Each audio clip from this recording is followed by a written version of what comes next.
En ce mois d'août 2017, la présidente de l'Union panafricaine de la jeunesse, Francine Muyumba, a effectué 2 grandes missions au niveau international. À New York, aux États-Unis d'Amérique, elle a participé à l'Assemblée générale des Nations unies où s'est tenu un dialogue de haut niveau de chefs d'État et de gouvernement africains sur les dividendes démographiques, thème de l'Union africaine 2017 sur la jeunesse, en présence du secrétaire général des Nations unies, Antonio Guterres. À New York, la numéro 1 de la jeunesse africaine, comme toujours, a porté la voix de la jeunesse du continent au plus haut niveau dans ce dialogue présidé avec succès par le président Alpha Condé, président en exercice de l'Union africaine et président de la République de Guinée. À cette rencontre, plusieurs chefs d'État sont intervenus, notamment le président ougandais Yoweri Museveni Kaguta. What is more important, the human resource or the natural resources? Celui du Ghana, Nana Akufo-Addo. Her details have already been sent to you, to your office, for you to know about her. Secondly, oh, Angela, perhaps you can get up. And so that, De la Zambie, Edgar Lungu. Currently has a youthful population with ages from 0 to 35. Accounting for 82% of the total population. Celui de la Gambie, Adama Barrow. Teodoro Obiangema de la Guinée équatoriale. En lo que concierne a la República de Guinea Ecuatorial y dentro de la visión del Programa de Desarrollo Económico Nacional Horizonte 2020, ainsi que bien d'autres, y compris le secrétaire général des Nations Unies, Antonio Guterres. Prenant la parole après les allocutions de chefs d'État et du secrétaire général de l'ONU, Francine Muyumba a une fois de plus rappelé aux dirigeants africains d'investir dans la jeunesse de leurs pays respectifs et de rendre opérationnel le plus rapidement possible le Fonds africain de la jeunesse qu'il venait de créer au précédent sommet de l'Union africaine. Président de la séance, en sa qualité de président en exercice de l'Union africaine, le président Alpha Condé a rassuré à la présidente de l'Union panafricaine de la jeunesse, Francine Muyumba, qu'il fera de son mieux avec l'ensemble de ses pairs africains pour que ce projet se réalise d'ici janvier 2018. Nous avons entendu votre appel. Nous allons faire en sorte que ce fonds soit opérationnalisé rapidement pour que la jeunesse puisse en profiter.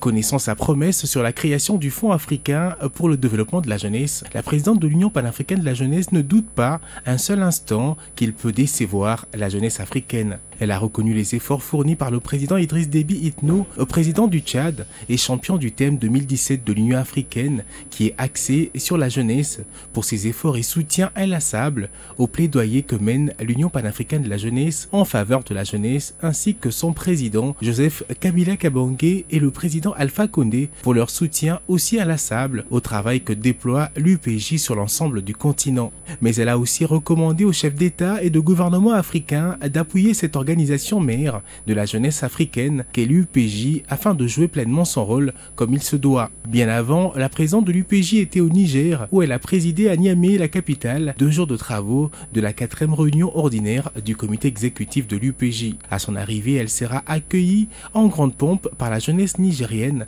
avec à sa tête son vice-président d'Afrique de l'Ouest, Aliou Oumarou, qui est aussi président du Conseil national de la jeunesse du Niger, ainsi que d'autres membres du comité exécutif de l'UPJ.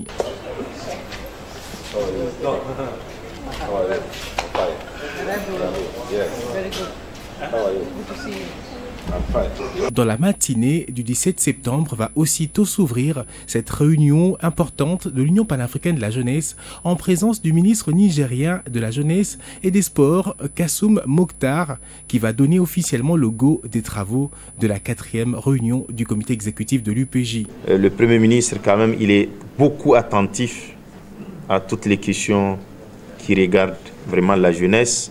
Nous sommes prêts à, ensemble avec vous, à engager toutes ces réformes. Pour le moment, votre siège que j'ai promis, il est là. La balle est dans votre camp pour l'inaugurer. Je vous remercie. Cette 4e réunion du comité exécutif de l'UPJ va se clôturer le 19 septembre 2017. Une clôture marquée par un point de presse co-animé par la présidente de l'UPJ et son secrétaire général, Souleymane Sidibé, qui a lu à la presse le communiqué final sanctionnant la fin de travaux qui ont abouti à plusieurs résolutions. D'abord, il a été noté des avancées des résolutions de la 3e réunion d'Alger. Le comité exécutif a réitéré l'engagement de faire la vulgarisation de l'agenda 2063 de l'Union africaine 2030 sur les ODD et la résolution 2250 du Conseil des Nations Unies sur la jeunesse, la paix et la sécurité. Le comité a pris note de l'organisation conjointe du 4e Forum Afrique-Europe au mois d'octobre 2017 en prélude du 5e sommet de chefs d'État et de gouvernement Afrique-Europe à Abidjan. Le comité exécutif de l'UPJ a pris en compte l'organisation de la 2e édition du Forum international de la jeunesse sur la paix, la sécurité, la migration irrégulière au Sahel prévu à Bamako en décembre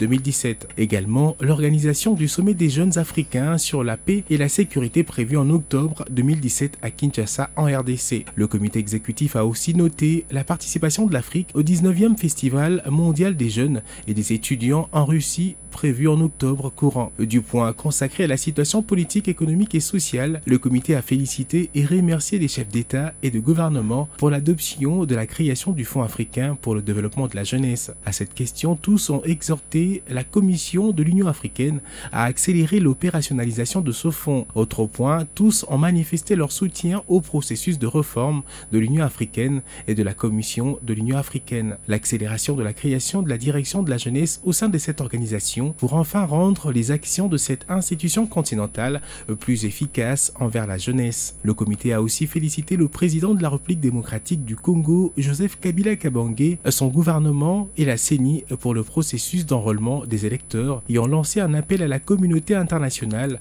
à soutenir le processus électoral et aider le peuple congolais à trouver des solutions pérennes à la situation politique actuelle dans le souci de maintenir la paix et la stabilité en République démocratique du Congo et en condamnant toute ingérence visant la déstabilisation du pays. Ils ont appelé la jeunesse congolaise à être plus vigilante pour préserver la souveraineté et l'intégrité du territoire national. Le comité a félicité le président de la République démocratique du Congo, son Excellence M.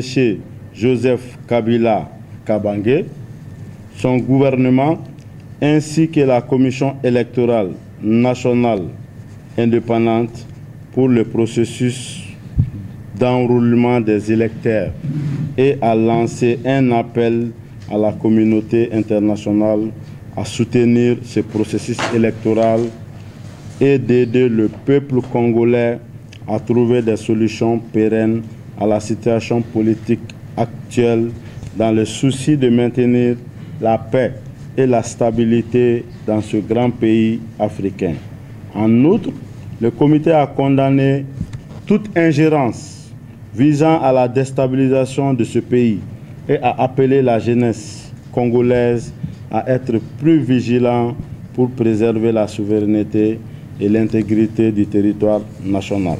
Le comité exécutif de l'UPJ, après plusieurs cris de la jeunesse africaine sur le dossier du franc CFA, sujet longuement débattu et tranché par la majorité de ses membres, a décidé de soutenir toutes les organisations de jeunesse dans le continent et de la diaspora pour leur lutte contre le franc CFA et ont exhorté les dirigeants africains à procéder à la mise en place d'une monnaie unique africaine afin de garantir l'indépendance économique des pays d'Afrique. Le comité a félicité et encouragé toutes les organisations de jeunesse dans le continent, ainsi que la diaspora de la jeunesse africaine pour leur lutte contre le franc CFA et a exhorté les dirigeants africains de procéder à la mise en place d'une monnaie unique africaine afin de garantir l'indépendance économique de nos pays.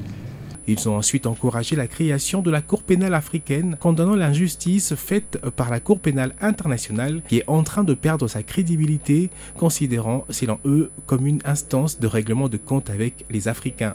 Le comité a encouragé la création de la Cour pénale africaine qui s'occupera des questions du continent par les chefs d'État africains. En outre, le comité a réitéré sa position sur la réforme des Nations Unies et la mise à la disposition de l'Afrique de plus ou moins 2 sièges permanents au Conseil de sécurité de l'ONU, considérant que plusieurs dossiers traités au Conseil de sécurité de l'ONU sont africains. Le comité a en dernier point soutenu la réforme de l'Organisation des Nations Unies en mettant un accent particulier sur l'octroi de sièges permanents à l'Afrique au sein du Conseil de sécurité des Nations Unies. Durant son séjour nigérienne, la présidente de l'UPJ ne pouvait pas déroger à une règle importante.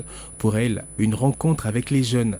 Oser, il ne faut pas avoir peur.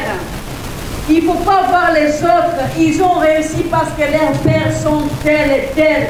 Non! Ce qui a expliqué son déplacement juste après la clôture des travaux de la 4e réunion ordinaire de l'Union panafricaine de la jeunesse pour l'université Abdou Moumouni de Niamey, où elle et sa délégation ont rencontré les étudiants de cette institution. Lors des échanges, ces jeunes ont été interpellés sur la prise de conscience afin que leurs rêves soient réalisés, car s'ils ne sont pas sérieux dans la vie aujourd'hui, l'avenir ne sera pas également sérieux envers eux.